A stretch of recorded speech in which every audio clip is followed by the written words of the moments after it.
आरक्षण किस क्षेत्र में जरूरी है, उसका क्या असर हो सकता है, क्या असर हो रहा है, बहुत बड़ा विषय है। व्यापक अध्ययन की जरूरत होती है।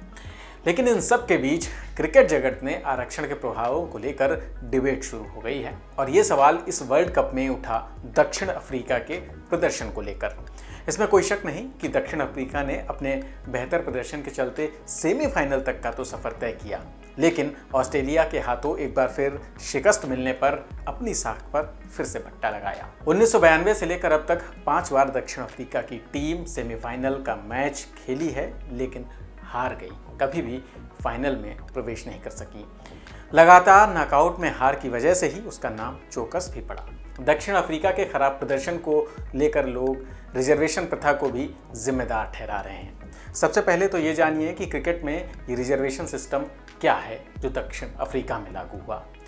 रिजर्वेशन सिस्टम को लेकर यह कहा गया कि नस्लीय भेदभाव को खत्म करने के लिए दक्षिण अफ्रीकी टीम में कोटे की शुरुआत की गई। नए कोटे सिस्टम के तहत टीम में 11 में से कम 6 खिलाड़ी अश्वेत होते हैं। यह व्यवस्था तीनों क्रिकेट फॉर्मेट यानी टेस्ट, वनडे और T20 में अंतर्राष्ट्रीय स्तर पर लागू की गई।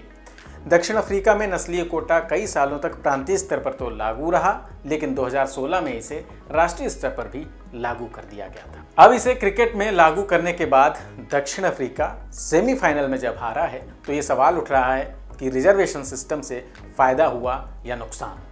सोशल मीडिया पर भी अलग अलग रिएक्शन आ रहे हैं। कोई कह रहा है कि दक्षिण अफ्रीका की कोटा प्रणाली के चलते 2 दिग्गज खिलाड़ियों AB डिविलियर्स और फाफ डु प्लेसिस ने जल्द संन्यास ले लिया था।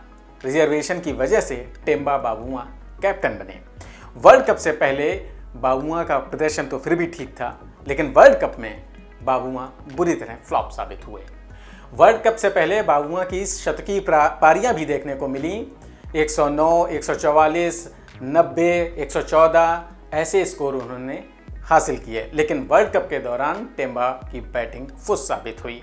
टेम्बा का हाईएस्ट स्कोर 35 था और सेमीफाइनल में डक हासिल करके लौटे। सिर्फ टेम्बा बावुआ ही नहीं, उनकी बल्लेबाजी तो खराब थी ही। Andile Phehlukwayo, Rabada, Lungi Ngidi, LV Williams की गेंदबाजी भी कमाल नहीं कर सकी और इन्हीं फ्लॉप स्कोर की बदौलत टेम्बा ट्रोल भी हो रहे हैं। ये कहा जा रहा है कि रिजर्वेशन के चलते अच्छे खिलाड़ियों का चयन कैसे हो सकता है।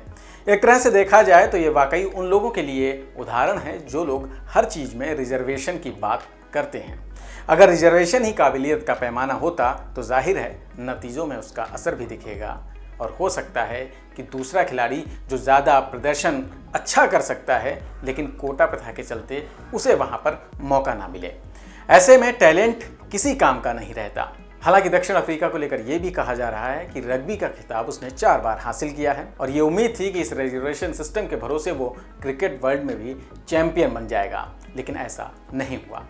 लिहाजा ये सोचना कि रिजर्वेशन हर क्षेत्र में हर जगह का समाधान निकाल लेगा, ऐसा संभव नहीं लगता।